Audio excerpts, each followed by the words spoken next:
నిన్న నెల్లూరు జిల్లా నేతలతో జగన్మోహన్ రెడ్డి మాట్లాడుతూ ఒక తీవ్రమైన వ్యాఖ్యత చేశారు. జగన్మోహన్ రెడ్డి సీఎంగా లేకపోయేదానికి ప్రజలందరూ ఇబ్బందుల్లో ఉన్నారంట. అది వాస్తవం అనుకోవాలంటారా?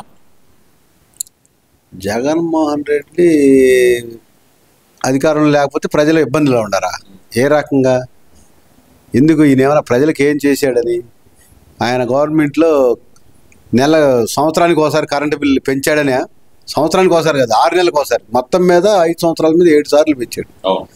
మరి లెక్కేసుకుంటే యావరేజ్గా 8 నెలలకు 9 నెలలకు ఒకసారి పెంచినట్టేగా కరెంటు బిల్లు. ఇక ఈ సంక్షేమ పథకాలకు వచ్చేసరికి అమ్మఒడి అంటాడు, ముగ్గురు ఎంతమంది పిల్లలు ఉంటే అంతమంది కానీ ఒక్కళ్ళకి ఇచ్చాడు. పెన్షన్లకు వచ్చేసరికి 2000 3000 చేస్తా అన్నాడు. ఎప్పుడు చేశాడు? సంవత్సరానికి ఫస్ట్ సంవత్సరం అసలు లేనే లేదు. రెండో సంవత్సరం నుంచి 250 పెంచుతా చివరి ఎలక్షన్ వచ్చినప్పుడు 3000 చేశాడు. కనా కష్టంగా అది కూడా. దానికి తోడు నెల నెల జీతాలు కానీ ఏవైనా ఫస్ట్ తారీఖు రోజు వేసావా? ప్రతి నెల జీతాల కోసం నువ్వు వరల్డ్ బ్యాంక్ వెళ్ళటమే, 2000 కోట్లు 3000 కోట్లు అప్పులు తేటమే చేయటమే. మళ్ళీ రాష్ట్రంలో రోడ్లు కానీ మంచి కానీ చెడు కానీ ఏనాడనే వేసావా? అన్ని గుంటలే, ప్రమాదాలు, రోడ్లన్నీ అధ్వానంగా తయారైనవి. అందుకని ప్రజలు కోరుకుంటున్నారా నిన్ను? అట్నే ఉండాలని కోరుకుంటున్నారా? నేను లేకపోతే ప్రజలు ఇబ్బంది పడుతున్నారు అంటున్నావు. చూడు, 6 నెలలు అయింది మా గవర్నమెంట్ వచ్చి, తెలుగుదేశం గవర్నమెంట్ వచ్చి. అప్పులు తీసుకురాకుండా, నెల నెల అప్పుల కోసం ఎదురు చూడకుండా జీతాలు ఇస్తున్నారా? ఫస్ట్ తారీఖు రోజు ఉద్యోగస్తులందరికీ పెన్షన్లు ఒకరోజు ముందే ఇస్తున్నారా? 5 మొదలై 8 దాదాపు 80% 90% క్లోజ్ చేస్తున్నారు. 8 తెల్లారిపాటికల్లా. అందుకని ప్రజలు చంద్రబాబు గారిని వద్దనుకుంటున్నారా? కరెంటు బిల్లు నువ్వు చేసిన అప్పులే, నువ్వు తాగడబెట్టి తీసుకొచ్చి అన్ని చేసిన అప్పులకే కరెంటు బిల్లు పెంచాలని మళ్ళీ వస్తే కూడా వాటిని ఆపారు. కరెంటు బిల్లు పెంచొద్దు, ఏదైనా ఉంటే మేము చేసుకుంటామని చెప్పేసి. అందుకోసం ప్రజలు నిన్ను అడుగుతున్నారా చంద్రబాబు గారు ఈ పనులు చేస్తున్నారని? నువ్వే కావాలని ఎందుకు అంటారు? ఏ రకంగా అంటారు చెప్పు? ఇది కళ్ళకు కట్టినట్టు ప్రజలందరికీ తెలుసు నువ్వు చేసే పనులు. నువ్వేం చేసావో, ఇప్పుడు ఈ 6 నెలల్లో తెలుగుదేశం గవర్నమెంట్ ఏం చేసిందో, పైపెచ్చి అభివృద్ధి గురించి ఏనాడైనా నువ్వు ఆలోచించావా? రాష్ట్ర అభివృద్ధి గురించి, చదువుకున్న పిల్లల గురించి కానీ ఏనాడైనా ఇదిగో మనం ఈ పరిశ్రమ తీసుకురావాలా, ఇది చేయాలి, ఏదో ఒక రోజు ఒకసారి పెట్టావు. అడంగడంగా ప్రతిపక్షం వాళ్ళు కనీసం అభివృద్ధి జరగాలి అంటే, ఉద్యోగాలు రావాలి అంటే, ఏదో పరిశ్రమలు రావాలంటే పెట్టావు. ఏదో చోట మాట రాయలు ఎవడొచ్చాడో ఎవడు పోయాడో ఏదో చివరికి భోజనాలు కడతా అనుకున్నారు. అంటే ఈ భోజనాలు కడితే అనుకున్నారని మీరు అంటున్నారు. మరి నిన్న శంకుస్థాపన చేసిన కంపెనీలన్నీ మేము తెచ్చామని చెప్పి గుడివాడ అమర్నాథ్ అంటున్నారు. మరి దానిలో ఎలా చూడాలండి? వాళ్ళ నుంచి తేలేనండి, వాళ్ళు మేము తెచ్చామంటే ఎట్లా నమ్ముతారు? నిన్న చూసాంగా వైజాగ్లో ఏం జరిగిందో. ప్రధాని మోడీ గారిని తీసుకొచ్ి, మరి ఆ రోజు కూడా నువ్వు ప్రధానిగా మోడీ గారితో కలిసే ఉండగా బీజేపీ తోటి, మరి నువ్వు ఎందుకు తేలేకపోయావు? నిన్న 2,15,000 కోట్లు పథకాలన్నీ కూడా తీసుకొచ్చి అమలు జరుగుతున్నారు. రైల్వే జోన్ తీసుకొచ్చారు. మరి ఏనాడైనా వాటి గురించి అసలు ఒక్కరోజు కాదు ఒక్కరోజన్నా ఇగో రైల్వే జోన్ మాకు కావాలా అని ఒక అప్లికేషన్ పెట్టావా కేంద్రం దగ్గర? పోలవరం జోలిపోయావా? అసలు పోలవరంలో ఫస్ట్లో మీ మినిస్టర్ ఒక ఆయన అనిల్ కుమార్ ఉన్నాడు, తొడలు కొట్టాడు. వాంచి మా సంగతి చూస్తాం చేస్తామని. ఎడిపోయి తొడలు ఆయన ఇరిగి అర్థం కావట్లే మాకు. తొడలు ఇరిగిపోయి ఇంట్లో కూర్చున్నాడు అనుకుంటా. అందుకని మరి ఆ పోలవరం కూడా అట్నే చేశారు.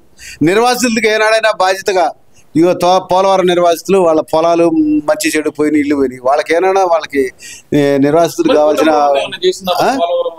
చేసిందిగా. నిన్నగా మన డబ్బులు కూడా వచ్చిందిగా పోలవరం వాళ్ళకి.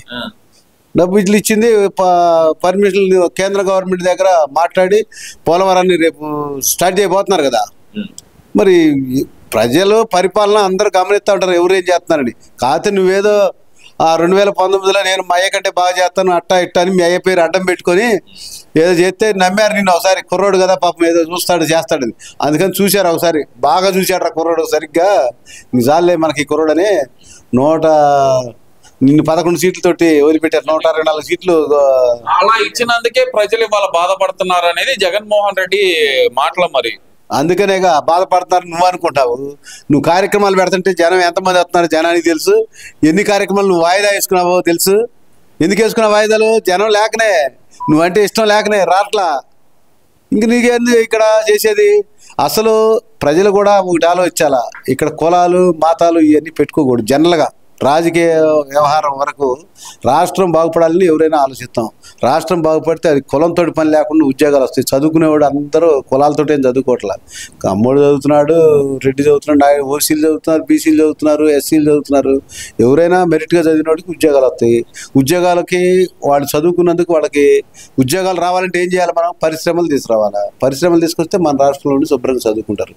ముందు అసలు నువ్వు జగన్మోహన్ రెడ్డి చదువులోనే విద్యాశాఖలోని నువ్వు ఎక్కడ టీచర్లు ఎవరైనా మనకి ఇంగ్లీష్ చెప్పే ఉద్యోగస్తులు ఉన్నారా లేదా అని కూడా తెలుసుకోకుండా తెలుగు పనికిరాదు, తెలుగు ఎస్సీలు చదువుకోకూడదా, బీసీలు చదువుకోకూడదు అనే మాట మాట్లాడి వాళ్ళని రెచ్చగొట్టి ఇంగ్లీష్ మీడియం తీసుకొచ్చావు. మంచిదే ఇంగ్లీష్ మీడియం చదివితే.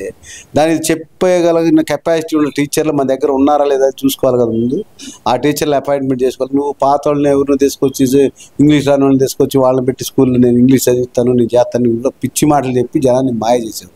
జనం అందరూ తెక్కలోళ్ళేం కాదు, అంతా తెలుసుకున్నారు. తెలుసుకొని నీకు సరైన బుద్ధి చెప్పారు. ఇంకా బుద్ధి రాలా, కళ్ళు తెరుచుకో.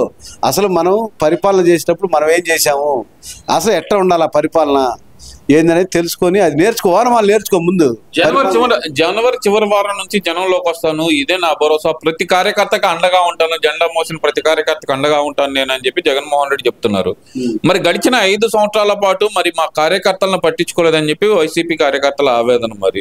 మరి ఈసారన్నా వాళ్ళ ఆవేదన తీరుస్తాడంటారా జగన్మోహన్ రెడ్డి? ఏంది వాళ్ళ ఆవేదన తీర్చేది? వాళ్ళు కూడా కొంతమంది వాళ్ళ పార్టీలో కూడా అసలు మంచి చెడు అనేది లేకుండా జగన్మోహన్ రెడ్డికి ఎటుకుడి లేదు, అతన్నే ఫాలో అయ్యారు కొంతమంది. ఇలా చెప్తే ఆయన వాళ్ళ ఆవేదన తీర్చాల్సిందే తప్ప వాళ్ళకి ఏది వచ్చే రాబడి 5 ఏళ్లలో కొద్దిగా సంపాదించుకున్నారు కదా వెనుకిడుతుండి, వాళ్ళు రావాల్సిందే తప్ప మాకు రాబడి పోయింది రావటానికని విడిగా వచ్చేవాడైతే ఎవడు లేడు. ఎవరిని పట్టించుకోలే. ఎంత మట్టికి 10 మంది వాళ్ళు ఉంటారు, వాళ్ళే సంపాదించుకున్నారు. వాళ్ళ పిల్లలు వాళ్ళే ఇప్పుడు ఆవేదన చెందుతుంది. మాకు 5 సంవత్సరాల ఆదాయం మళ్ళీ పోయిందే, వచ్చే ఆదాయం మళ్ళీ ఎట్లా రావాలని వాళ్ళు తప్ప విడిగా వాళ్ళ కార్యకర్తలు కూడా ఎవరు అంత ఇదిగా ఏం లేరు. తిరుపతిలో జరిగిన సంఘటన పూర్తి బాధ్యత చంద్రబాబు నాయుడు వహించాలని చెప్పి బొమ్మన కరుణాకర్ రెడ్డి చెప్తున్నారు. మరి దాన్ని ఎలా చూడాలంటారు? తిరుపతిలో పూర్తి బాధ్యత చంద్రబాబు నాయుడు వహించాలి అంటే అది అధికారుల నిర్లక్ష్యం అయితే ఉందని మేము అనుకుంటున్నాం తప్పనిసరిగా. ఎందుకంటే తెలుసు ఉగాదికి తిరుపతికి జనం అందరూ బాగా వస్తారని తెలుసు. వాళ్ళు ఉన్న జనాన్ని బట్టి అధికారులు అక్కడ జాగ్రత్త వహించాల్సిన బాధ్యత ఉంది. నిర్లక్ష్యంగా వహించారు కాబట్టి ఈ సంఘటన జరిగి దురదృష్టకరం. ఈ జరగరాని సంఘటనే. వాళ్ళ మీద ఇలా వెళ్ళారు, బాబు గారు వెళ్ళారు, అంతా ఎంక్వైరీ చేస్తారు. ఎవరైతే బాధ్యతారహితంగా ఉన్నారో వాళ్ళందరినీ తప్పకుండా శిక్షిస్తాడు బాబు గారు. వాళ్ళు తెలుగుదేశం పార్టీ కూడా లేకపోతే మనోడా అనేది ఎప్పుడు చూడడం కూడా. నువ్వు నీ టైంలో నువ్వు నీ ఇష్టం వచ్చిన వాళ్ళని నీ ఇష్టం వచ్చినట్టు చేసి వాళ్ళు తప్పు చేసినా కానీ వాళ్ళని మళ్ళీ అదనంగా వాళ్ళకి పోస్టులు ఇచ్చి చేసావు. కానీ బాబు గారు అట్టయితే చేయడు. ఎవరైతే తప్పు చేశారో వాళ్ళని మాత్రం తప్పకుండా శిక్షిస్తాడు. మరి ఓవరాల్ గా చూస్తే కనుక జగన్మోహన్ రెడ్డి జిల్లాల పర్యటన సక్సెస్ అయ్యే అవకాశం ఉందంటారా? చెప్పాను కదా ఇందాకనే, నువ్వేం చేసావని సక్సెస్ అవుద్ది.